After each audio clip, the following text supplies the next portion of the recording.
This is the news on the hour. Thanks for joining us. I am Priscilla Iworm. President Buhari has sworn in and assigned portfolios to the 43 ministers designated at a ceremony which took place at the State House, Abuja, and saw some returning ministers retain their former portfolios. Adamu retained the Education Ministry, as it was the case with Mohammed Bello for FCT, Chris Ngige Labour and Employment, Hadi Sirika Aviation, Rotimi Amechi Transport, amongst others. Former Senator Godswill Akpabio is now the Minister of Niger Delta, while Festus Keyamo backed Minister of State Niger Delta. Former Governor of Bayelsa State Timipre Silva was assigned Minister of State Petroleum, while President Muhammadu Buhari maintained his hold as the Minister of Petroleum. Rauf Aregbesola, former governor for Osun State, got the Interior Ministry, while his Benue counterpart, George Akume, will be Minister of Special Duties and International Affairs. The new Attorney General of the Federation and Minister of Justice, Abubakar Malami San, resumed office at the headquarters of the Federal Ministry of Justice in Abuja on Wednesday. He resumed office at about 2:40 p.m. Nigerian time, about 1 hour after he and 42 other ministers were sworn in and assigned portfolios by President Muhammadu Buhari on Wednesday.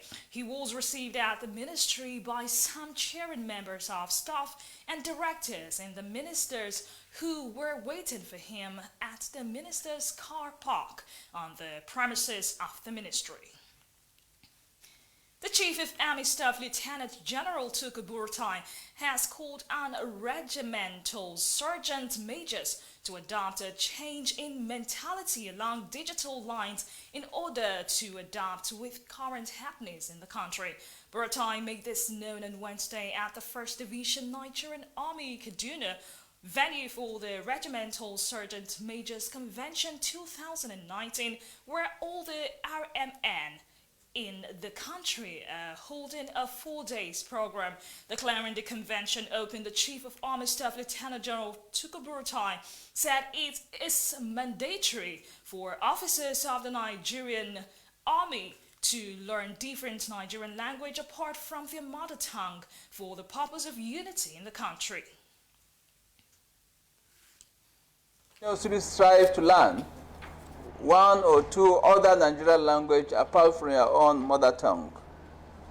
This is how we can enhance and indeed ensure integration, ensure total unity, and of course to enhance esprit de corps amongst ourselves. And across the country, we will also be able to ensure that we understand each other and assist each other and make our internal security operations seamless. Once we do that, I assure you that in every intervention to support the civil authority will be very, very much easy and will always be welcome.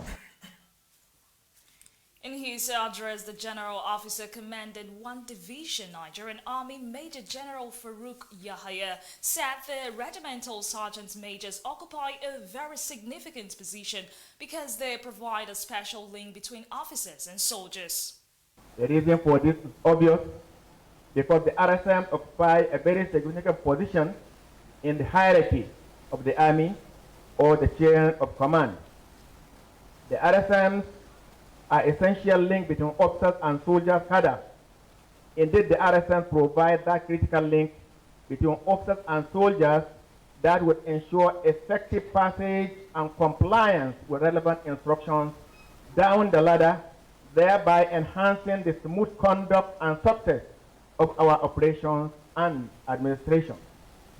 It is in recognition of this critical role played by the RSM that the Chief of Army Staff approved this training schedule, which is designed to stimulate and broaden the intellectual knowledge, the skills and competencies of the RSMs in areas crucial to your unique roles in Nigerian Army.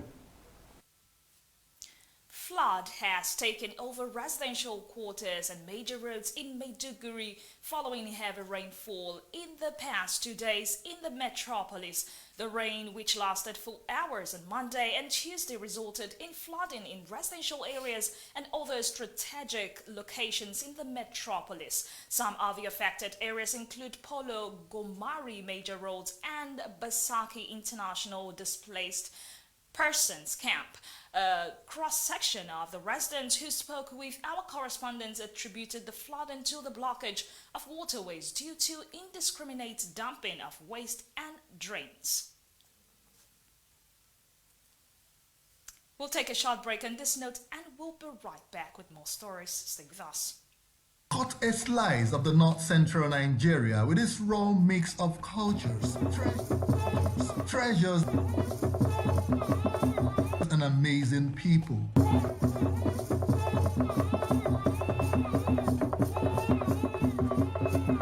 Bask in the vibrant glory of the beauty of nature with striking landscapes. Connects the best from agriculture, commerce and entrepreneurship. Put in a mix of local politics and governance from a resourceful people with amazing lifestyles, and you are right in the center of the northern Nigeria. North Central Journal, a compendium of people, places, news and views, all in an amazing mix that bears it all. Only on Television Nigerian.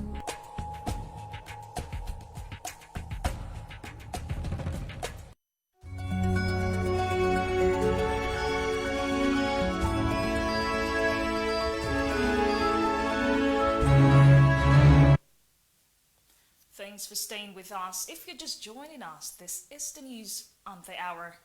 The Federal Ministry of Foreign Affairs on Wednesday welcomed the reappointed Minister of Foreign Affairs, Geoffrey Onyema, and the Minister of State of Foreign Affairs, Zubairu Danda.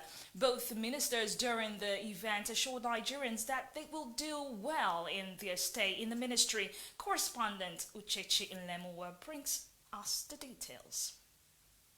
The reappointed Minister of Foreign Affairs, Geoffrey Onyema, and the Minister of State of Foreign Affairs, Zubairu Danda, have expressed their gratitude to President Muhammadu Buhari for giving them the opportunity to serve in the Ministry of Foreign Affairs. First of all, I would obviously like to extend my profound gratitude to Mr. President for seeing it fit to reappoint me to this ministry. I feel truly humbled. I thank God and I thank His Excellency, the President, for giving me this opportunity to come back to serve Nigeria in the capacity of a Minister of State. And particularly to have had the opportunity of also coming back to this same ministry. Emphasizing on the plans both ministers have for the ministry, Onyema said that he will focus more on foreign direct investment and foreign export components of Nigerian businesses. The priorities of Mr. President are what we have to focus on and then build from there. So obviously,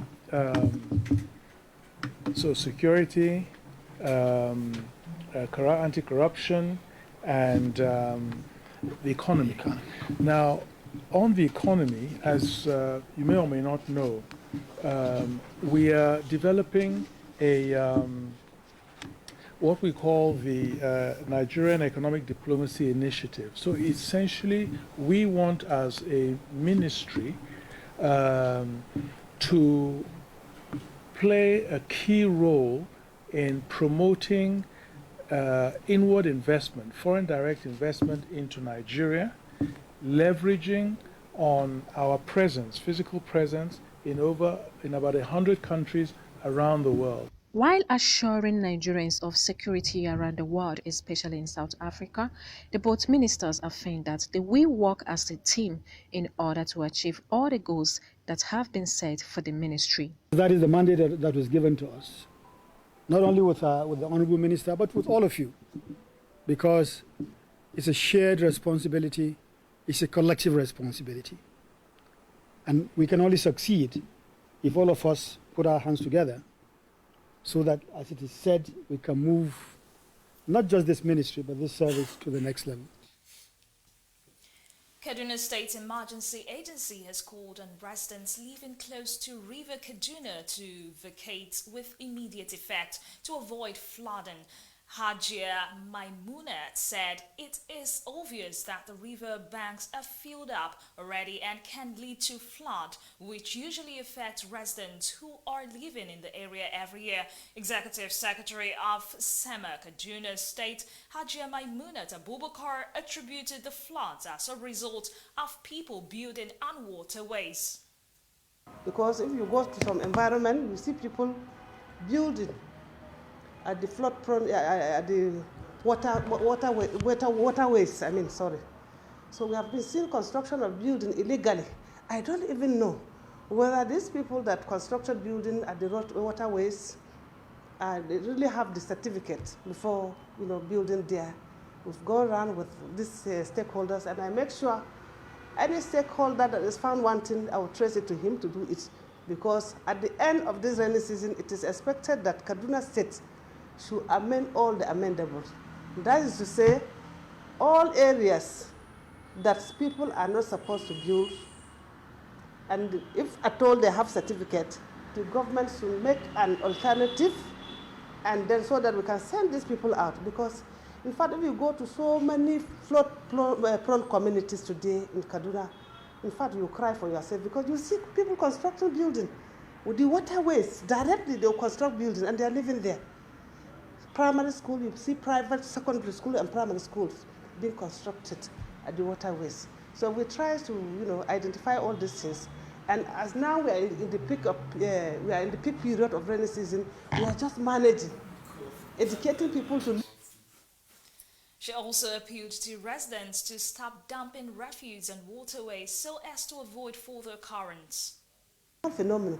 So when it happens, there shouldn't be any obstruction, to block the water from flooding, going back to people's houses. No, but if the water has its own normal way of passing to the main river, then there will be less problem for Kaduna State. So we are appealing that the stakeholders involved, because anytime I'm going for my activities, I must make sure all the stakeholders are involved. If we are there, if Kasubda is at fault, I'll point it to you. If it is Ministry of Environment or KEPA, point it to them so that everybody will stand on his feet to adjust, because all of us, when we work collectively, it will go a long way solving the problems of Kaduna State, especially flooding every day. At times when you are going around, they will say, 2017, there was a flood here, 2018. What happened? What is the cause of the flood? Remove the cause so that we'll have less problem. So I'm appealing to the government, when we finish our final analysis, we'll take the report back to them so that they can amend the amendable for further occurrence. In another development, the Kaduna State Police Command on Wednesday banned the activities of a volunteer security outfit known as Yansa Kai Yanbula throughout the 23 local government areas of the state. According to a statement by the command's public relations officer DSP Yakubu Sabo, on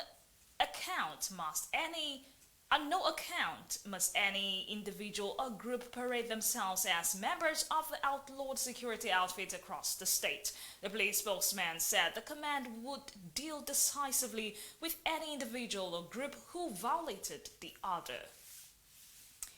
The Executive Director CEO of the Primary Healthcare Development Agency, Dr. Faisal Shuaib, on Wednesday said Nigeria had begun the process of documentation towards the final stages of being declared a polio-free society, saying that by June 2020, the country could achieve the status. Shuaib reviewed this at an event held in Abuja to celebrate 3 years without a case of wild polio virus in Nigeria. The NPHCDA boss said the last case of polio was recorded in Borno State on August 22, 2016. He stated that the success must be attributed to the commitment of President Muhammadu Buhari, who in 2016 released a sum of 9.8 billion naira to fight a resurgence of the wild polio virus executed by the agency. The chairman of House Committee on Aviation, Honorable Nlim Nnaji, was expressed concern over the planned closure of Enugu Airport, noting that it would have adverse effect on the social economy of the southeast. He regretted that the closure was coming at a time traveling by road in southeast zone has become a nightmare due to the prevailing security challenges.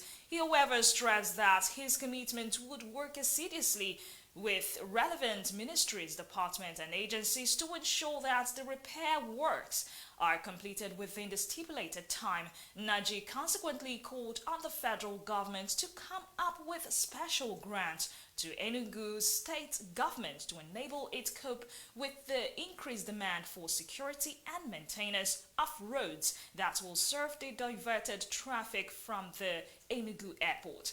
He equally appealed to the Ministry of Works to ensure that the Federal Road Maintenance Agency is adequately mobilized to carry out some urgent repair works on the various access roads between Enugu and alternate airports that would serve Enugu traffic during the period.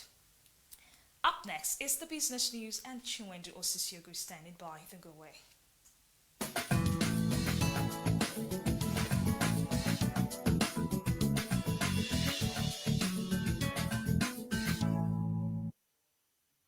Welcome to TVN Business on Television Nigerian. I am Chiwendu Osisiogu. President Muhammadu Buhari on Tuesday urged African telecoms regulators to tackle the menace of cyber attacks and electronic fraud within the continent. They said the time has come for the regulators to leverage available opportunities in the industry to launch the continent into the mainstream of the 4G and 5G technologies. Buhari spoke while declaring open the second edition of Conference of African Telecommunications Regulators on Consumer Affairs at the Transcom Hotel, Abuja. Describing the team empowering the telecom consumer in an era of technology evolution as apps, Buhari advised regulators to do all within their power to prevent e-fraud and cyber attack within the ecosystem of the continent. Represented by the Secretary to the Government of the Federation, Boss Mustafa, the President expressed fears that telecom infrastructure might be hijacked and manipulated to the detriment of vulnerable consumers to perpetrate fraud and cyber crimes if not properly regulated. The Nigerian stock market reverted to its bearish trend on Tuesday as it lost 27.9 billion naira following sell-offs witnessed in large cap stocks. The market capitalization of equities declined from 13.214 trillion naira on Monday to 13.186 trillion naira on Tuesday as the all-share index depreciated by 0.21% to close at 27,058.62 basic points. The year-to-date loss weakened to minus 13.9% as major sell-off were witnessed in MTN Nigerian Communications PLC, PZ Cruzen PLC, and Union Bank Nigerian PLC. Activity level declined as volume and value traded fell by 16.4% and 22.4% respectively to 209.621 million units and 3.236 billion naira.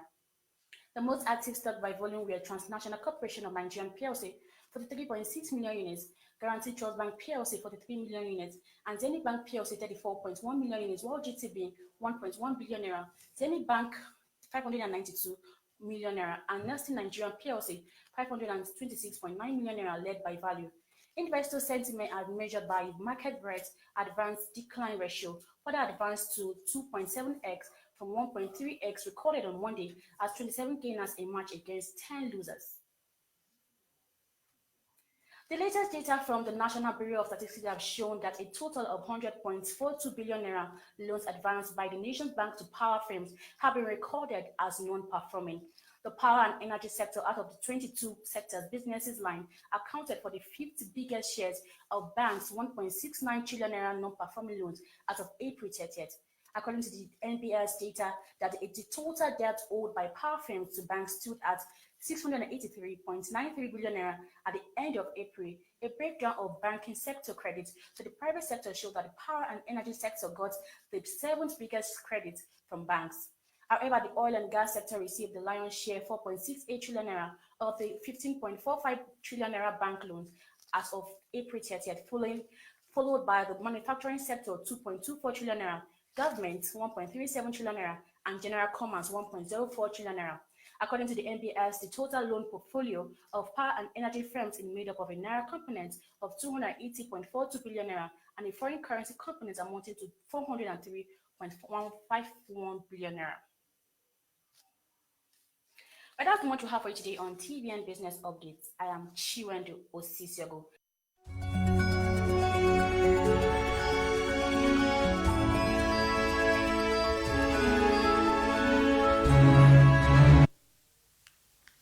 Thanks, Chiwendu, for that business update, and thank you for staying tuned. Moving on to the foreign scene, President Donald Trump has confirmed he is considering a new temporal payroll tax cut to help boost the U.S. economy. But speaking to reporters, the president said a payroll tax is something that is being considered and that a lot of people would like to see. Mr. Trump has been talking up the U.S. economy in recent days amid growing unease about a potential recession, but insists the country is very far from a recession. A strong economy is seen as key to his re-election prospects in 2020, but continuing trade tensions with China have sparked concerns about an imminent slowdown. Tax cuts when the president took office helped boost the economy and sparked a surge in share prices on Wall Street. But many economists think the impact of those cuts is starting to wane. Indonesian authorities have continued their search for more than 250 inmates who escaped from a prison in the province of West Papua. The prison break, which happened on Monday as protesters took to the streets in several cities, blocking roads and touching buildings, including the jail. Several guards and employees were injured as they tried to stop the escape. The unrest was triggered by the detention of Papuan students in the city of Surabaya over accusations they had disrespected the Indonesian flag. Justice Ministry spokeswoman Malian Lan said the prison in Sorong was set ablaze and rocks were thrown at prisoners, adding that 258 inmates escaped, but only 5 of them had returned by Wednesday morning. Police reinforcements have been sent to Papua ahead of more planned protests. A Mexican judge has granted 2 people the right to recreational cocaine use in the first ruling of its kind. According to Mexico United Against Crime, it would allow both claimants to possess, transport and use cocaine but not sell it. Mexico United Against Crime, which seeks to end the country's war on drugs, called the ruling a historic step, adding that the ruling will only come into effect if a panel of judges side with the original decision. If they do approve the ruling, it will only apply to 2 people who brought the cases whose identities were withheld. Military police say they have neutralized a man who held dozens of passengers hostage for more than 3 hours on a commuter bus in the Brazilian city of Rio de Janeiro. In a tweet, police said all hostages had been freed after a sniper shot the man dead, but none of the hostages were injured.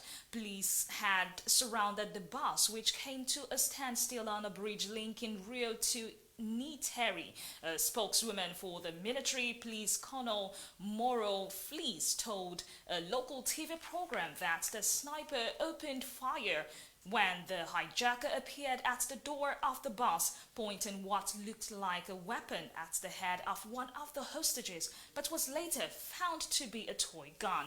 At least 6 passengers had been freed before the sharpshooter took aim. And that's all we have for you on the news on the hour. Thanks for watching. I am Priscilla Worm. To have a good night rest.